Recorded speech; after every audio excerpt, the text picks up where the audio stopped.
코로나19 장기화로 피해가 집중된 소상공인과 고용 취약계층 등 690만 명에게 총 19조 5천억 원의 긴급자금이 지원됩니다. 매출이 줄어든 소상공인에겐 500만 원에서 100만 원까지 5단계로 4차 지원금이 지급됩니다. 자금 조달을 위해 정부는 15조 원의 추경을 편성해서 국회에 제출하기로 했습니다. 보도에 오인석 기자입니다. 두 차례에 걸쳐 재난지원금이 지급됐지만 매출과 직원 기준 때문에 지원금을 받지 못한 소상공인의 불만은 폭발 직전입니다.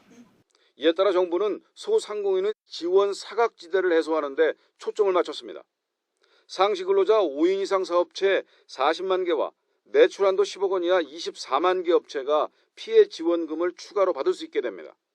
또 다수 사업체를 운영하는 1인 사업자도 포함되는 등 소상공인 105만 명이 새로 지원을 받게 됩니다.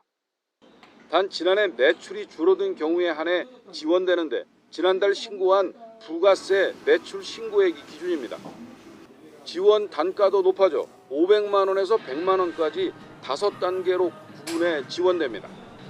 방역 조치 강도와 피해 수준에 따라 앞선 3단계보다 세분화했습니다.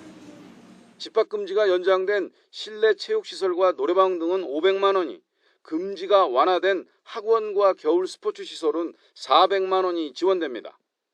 식당과 카페 등 집합 제한 업종은 300만 원, 여행과 공연업 등 매출이 20% 이상 줄어든 일반 업종은 200만 원이 지급됩니다. 다수 사업장을 운영하는 소상공인은 지원 금액의 최대 2배까지 지급됩니다. 이렇게 지원 대상을 좀 늘리고 해서 저희들이 385만 개 소상공인 분들에게 총 6조 7천억 원의 자금을 이제 지원을 하게 되겠습니다. 버팀목 자금 280만 명 4조 1천억에 비해서 큰 폭으로 이제 늘게 되겠습니다. 관리 노점상 4만 개는 사업자 등록을 전제로 한 곳당 50만 원이 지원됩니다.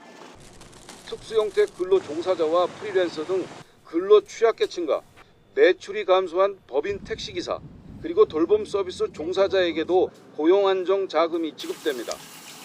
또 한계 근로 빈곤층 80만 가구를 대상으로 생계 지원금이 학부모가 실직이나 폐업한 대학생 1만 명에 특별 근로 장학금이 지원됩니다. 정부는 소상공인 긴급 피해 지원과 크게 악화된 일자리 지원 등을 위해 총 19조 5천억 원을 투입하기로 했습니다. 15조 원은 추경 예산으로 나머지는 올해 예산을 활용하기로 했습니다. 10조 원의 적자 국채가 발행되고 올해 재정수지 적자는 126조, 국가 채무는 966조 원으로 늘어나게 됩니다. YTN 오인석입니다.